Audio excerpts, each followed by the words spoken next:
Cube Life Island Survival.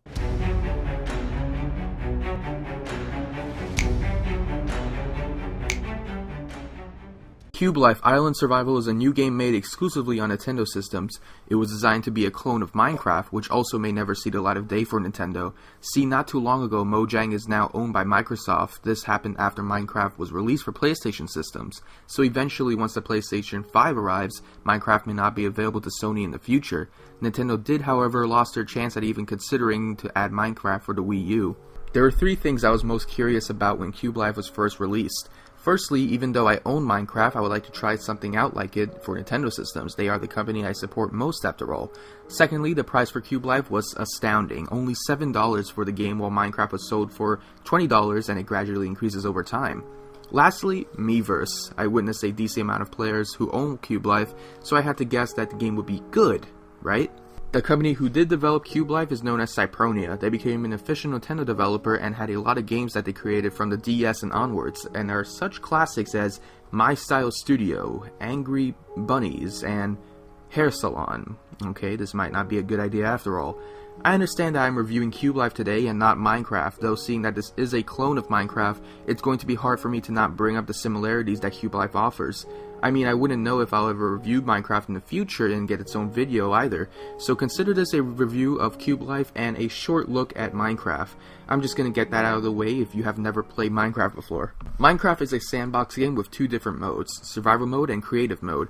In survival mode, you gather up resources and build shelters while surviving from the wildlife, monsters, and even your own hunger. You don't actually have a goal, that's for you to decide. Every time you start a new save file, the map will randomly generate itself. Look, you guys might be aware that I love to explore in video games, so having a new map or finding newly discovered caves, mountains, and locations is right up my alley. In creative mode, you are given all of those resources along with extra items. This at first was very overwhelming, mostly because of how hard you must work to get those items in survival. However, if you are the creative type, you can use these to build your own town, recreate maps, or design artwork. See, this is a replica of Electman and Quickman. I need to give mention to the music and how relaxing it is. That and the simple graphical style makes this game very serene even when you are being hunted down. Minecraft is a video game so acclaimed to the public for its freedom and interaction that I'm sure everyone has at least heard of it. If you are new to the game, the console ports offer tutorials on how to play the game and craft items better than I've ever seen on the wiki page. If you can go from there, you can also mod the game on the PC port, which is the one that's more essential to veterans. If only there is a port for the Wii U. Speaking of which, does Cube Life actually meet the same caliber as Minecraft? Well, let's find out. Cube Life Island Survival.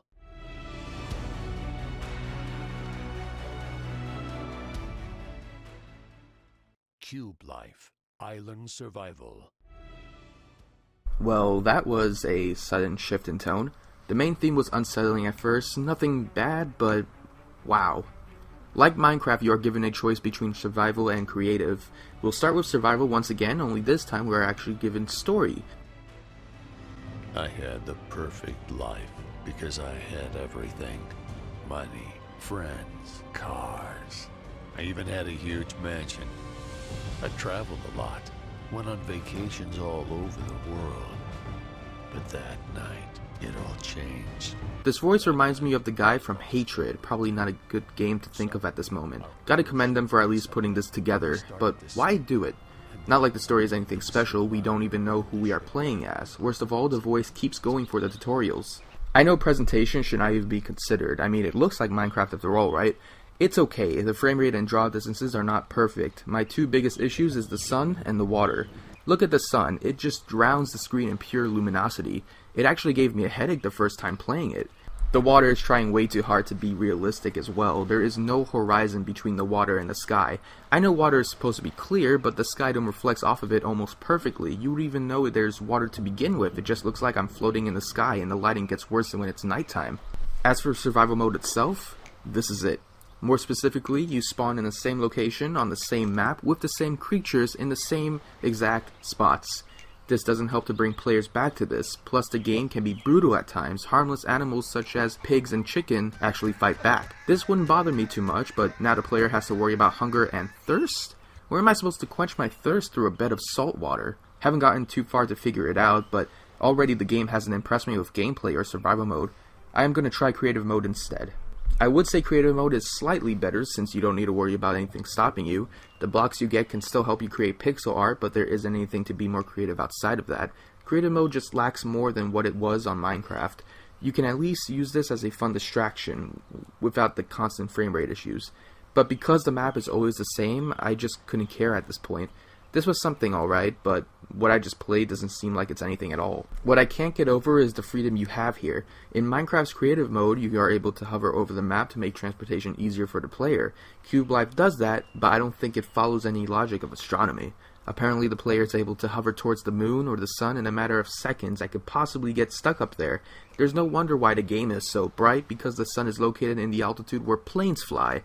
Paired up with the thin colliders, you can actually fly underneath the map. This also happens in the same location you spawn in, no matter what map you create.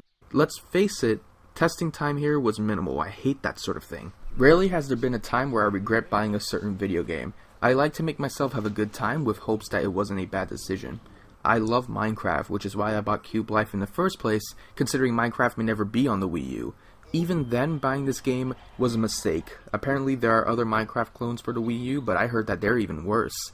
The $7 I spent on this wished that it would be used on an old NES game. Or you know, the new Smash Bros. On DLC. Cube Life's frame rate is bad and lacks content. I know the Wii U can handle better than this, which just shows that this was just a poorly developed game.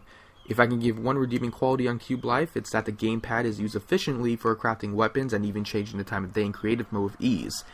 But that's not enough.